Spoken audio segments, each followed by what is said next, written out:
When I was going through grief, I couldn't see a good, much less great future. I could really see no future because I couldn't see beyond my grief. I listened in church to how God heals the wounds of every shattered heart, Proverbs 14:73. I listened to T.D. Jakes saying, "It is the breaking of life that produces the blessing of life." I listened to Joyce Meyer remind me that God would replace beauty where there was once ashes. I needed to hear these things, but in the beginning, I did not believe them. I thought it was true for other people, but not for me. However, when my relationship with God became closer, I was reminded of all the things I had watched and wished for. Further along, I saw them as possibility for my life, and even further along, it became my life. Today, we'll talk about how God can use your current brokenness for great future blessing. And if you can't believe that today, listen and let a seed be planted. Hey, friend. Welcome to the Grief to Great Day podcast. Do you feel like you're going crazy? Is the shower the only place for you to really cry? Are you surrounded by people, but you still feel all alone? Do you want to be the you were before your loved one died, but you have no idea how to get there? I'm Steph Cabanis, Southern by choice, wife, turtle triathlete, Jesus follower, and fellow traveler in the journey of grief. I too struggled to breathe, questioned God and my faith, and thought I would never be happy again. But God took my brokenness and He turned it into a breakthrough. So if you're ready to understand how to navigate grief, lean into your faith, and take just one step towards healing, then bring your ugly cry, get into a comfortable place, even if that's your bed right now, and let the healing begin. Girl, there's hope for your future. Come on in the house and join me on that couch. I'm Steph, and this is Grief to Great Day. Thank you for being here. I hope you feel welcomed and, more importantly, heard through this podcast.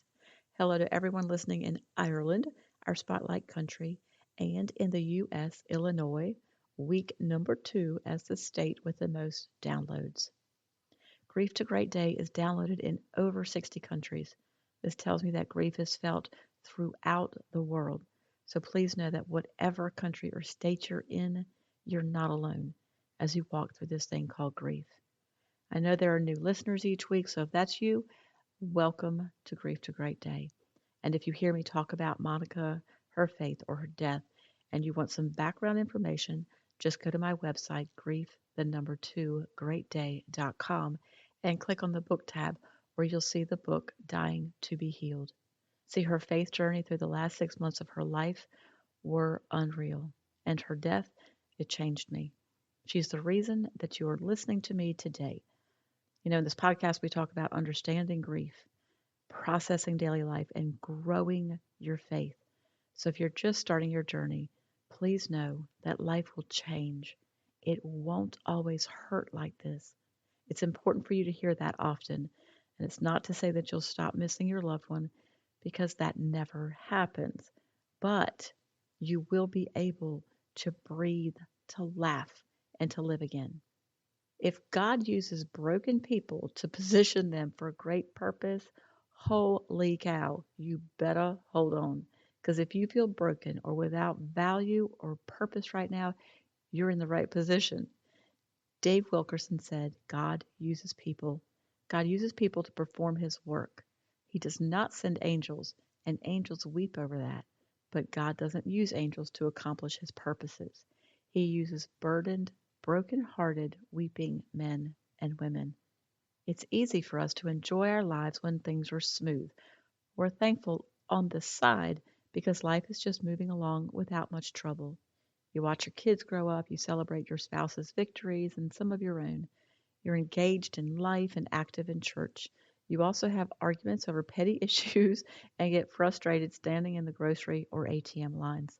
The kids may fight or struggle in school, but all in all, life is pretty good. And in this mostly smooth life, it's so easy to see someone who is hard to get along with or someone who is struggling with depression, addiction, or homelessness. We think about how they just need Jesus or a job, or we feel like they could certainly do better. The judgment isn't necessarily intentional, but you come to conclusions about their lives and the decisions that landed them in those positions. Until your loss, you probably didn't know you could hurt so bad. You probably didn't know you could feel debilitating pain without being able to point to where it was. You didn't know that daily activities like getting out of bed or taking a shower or fixing meals could be more than you feel capable of accomplishing. That loss would flip your world and leave you breathless, literally. You didn't know how frustrated you could get over not getting better, no matter how hard you try. You go to the grocery store and you just pray you'll get out of there without losing it and leaving the groceries. And then you look around at others who are laughing or easily going about daily life. You might even resent that you have to go through such a thing when the world continues to move on as if nothing happened. My life after Monica died was changed forever. And looking back, I can say I was changed for the better. It changed me because God gave me a calling. I stopped being a legalistic Christian. I stopped judging people who didn't see things like I saw them. And I realized that each of us has a story that, not of their choosing, could include circumstances that maybe changed them too.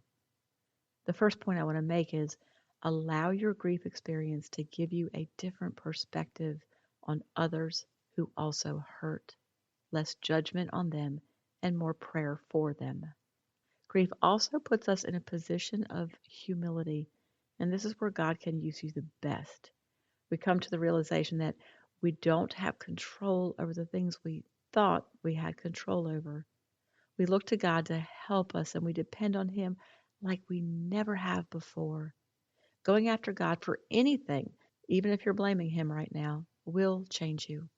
You will gain daily strength and peace, and if you continue to seek Him, you'll see how God changes your heart.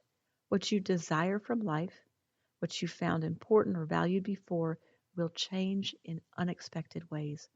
You know how it feels to hurt, to be confused, to want to get better, and nothing seems to be moving in that direction.